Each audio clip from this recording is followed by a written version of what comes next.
Hello friend, সবাই কেমন আছো? আশা করছি সবাই ভালো আছো। পুতুলের ব্লগে সবাইকে স্বাগত। অনেক দিন পর তোমাদের সামনে একটা নতুন ব্লগ নিয়ে চলে এলাম। এতটাই ব্যস্ত ছিলাম যে তোমরা তো আগের ভিডিওতে দেখেছো, এতটাই ব্যস্ত ছিলাম যে ভিডিও দিচ্ছি না, আর লাইভেও কেউ আসছে না। ওয়াচ টাইম একদম পুরো গাক গাক করে কমে যাচ্ছে একদম।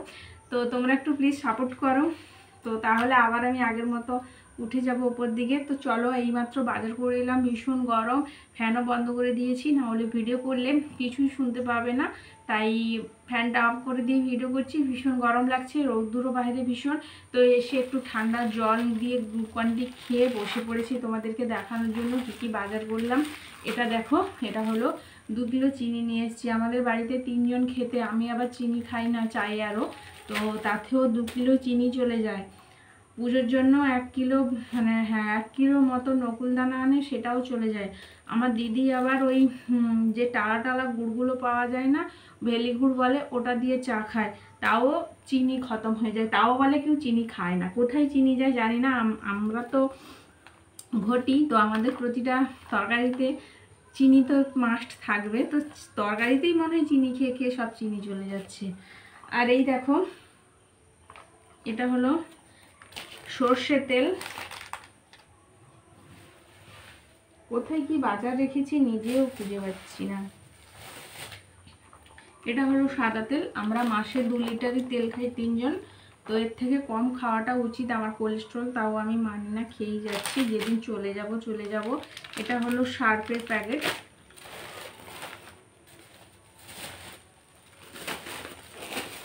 এটা হলো মুসুরের ডাল, 1 কিলো মুসুরের ডাল। এটা হলো মুগের ডাল। এটা বেশি না, 250 নিয়ে এসেছি, কারণ আমার দিদি হচ্ছে বেশি মুগ ডাল খায় না, মানে খায় না টোটালি। তাই মাঝে সাঝে হয়, বেশি সোয়াবিনটাই ও খেতে চায়, ওর অ্যাসিড করে। তো তাই কম করেই নিয়ে এসেছি। এটা হলো ছোলার ডাল, রাত্রিতে রুটি খাওয়ার জন্য লাগে।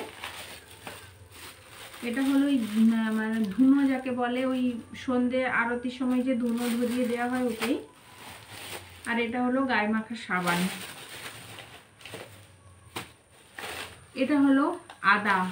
আমাদের বাড়িতে প্রচুর নিরামিষই খাওয়া হয়, তাই 500 করে আদা আসে প্রতি সপ্তাহে। তাহলে চিন্তা করো কিভাবে নিরামিষই খাই, তা বলে ভেবো না পয়সা বাঁচাচ্ছি বলে। এটাও আদা। তো এই আদাটা নিয়ে এসছি, মানে এই আদাগুলো গজা হয়ে গেছে, এই আদাগুলো বাড়িতে লাগানো হবে, তাই নিয়ে এসছি। এই দেখো লেবু, এখানটায় আছে 7 পিস লেবু, 10 টাকা। একটু লেট করে আমি বাজারে যাই সব কিছু সস্তায় পাওয়ার জন্য।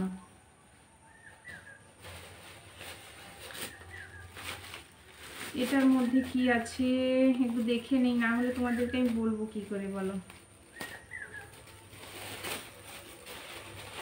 আচ্ছা, এটার মধ্যে আছে মিশ্রি, আমার মা ভীষণ শরবত খায়। এটার মধ্যে আছে 5 ফোড়ন। আর এটা হলো বাদাম। বাদাম খাবে দাদা, বাদাম। আর এটা হলো কি বলতো, এটা হলো লাচ্ছা।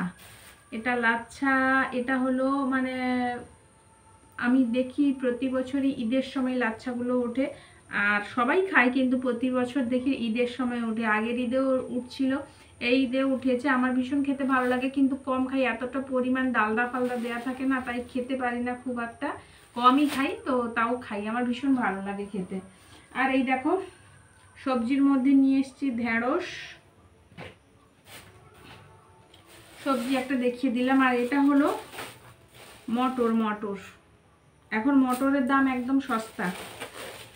বন্ধুরা, যদি কেউ মানে যারা আমার এই ভিডিওটা দেখছো, হয়তো তোমাদের হাজব্যান্ড বললো যে এই জিনিসটার দাম ভীষণ বাড়া, এটা আনবো না, তখন সঙ্গে সঙ্গে আমায় কমেন্ট করবে, দিদিভাই কি বনু, এটার দাম কত, আমি তোমাদেরকে বলে দেবো। তখন তোমরা ঝগড়া করতে পারবে যে এর দাম এত কম, তুমি আনছো না কেন, কি বলো। আমি তোমাদেরকে হেল্প করার জন্য আছি। এই দেখো ঝুরি, আমরা চানাচুর খুব একটা খাই না, খুব কম খাই, মাই খায়, আমরা খাই না। এটা খাই আমার আর আমার দিদির ভীষণ অ্যাসিডিটির প্রবলেম, তাই আমরা এই ঝুরি দিয়েই মুড়ি খাই। আর মুড়িটা তো আমাদের খুবই ফেভারিট। আর এটা হলো বিস্কুট, এই বিস্কুটটা আমার ভীষণ ফেভারিট। তো এর একটা বড় প্যাকেটের দাম 50 টাকা, এটা 20 টাকা, তাই আমি এটাই নিয়ে এসেছি।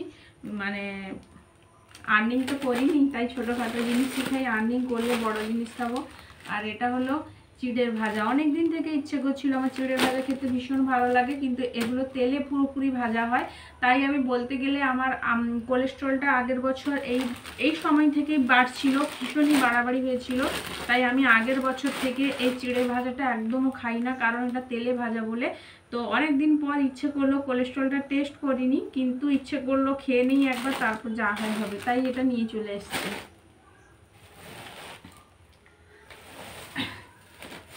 আর এর মধ্যে আছে এই দেখো পটল, 15 টাকায় 1 কিলো পটল। এই দেখো কুমড়ো, এই কুমড়োটা আজ আমাকে ঠকিয়ে দিয়েছে জানো তো। আমি কুমড়োটা দেখতেই আমি পেলাম না, নিয়েই চলে এসেছি। এই দেখো কতগুলো দাগ থেকে গেছে। তো কুমড়োটা বেশি দিন থাকবে নাকি আমি জানি না, কিন্তু কুমড়োটা আমাকে আজ ঠকিয়েই দিয়েছে। আমি নিজেই নিয়েছি কিন্তু নিজেই ঠকে গেছি পুরো। আর এই দেখো আলু, আমাদের বাড়িতে আলু ছাড়া কোনোই কথা নেই। এর মধ্যে কত কিলো আলু আছে তোমরা অবশ্যই কমেন্ট করে বলো সবাই, তাহলে বুঝতেই পারবো কে কে বাজার করো আর কে কে বাজার করো না। ঠিক আছে, এই আলুটা কত কিলো আছে অবশ্যই তোমরা আমাকে কমেন্ট করে জানাবে, ঠিক আছে। আর দিদিভাইদের বললাম, যাদের হাজব্যান্ড বাজারে গেলে বলে এটার দাম বেশি আনবো না, তারা অবশ্যই আমায় কমেন্ট করবে, আমি তোমাদেরকে দামের কথা বলে দেবো, ঠিক আছে। টাটা বাই বাই, সবাই ভালো থেকো, সুস্থ থেকো। আর অবশ্যই আমি চেষ্টা করব রেগুলার ভিডিও দেওয়ার জন্য, রেগুলার নাই হোক সপ্তাহে 2-3টে ভিডিও অবশ্যই দেওয়ার চেষ্টা করব। সবাই আমার পাশে থেকো, ভালোবেসো আর সাপোর্ট করো, ওকে। টাটা বাই বাই সবাইকে, সবাই খুব ভালো থেকো।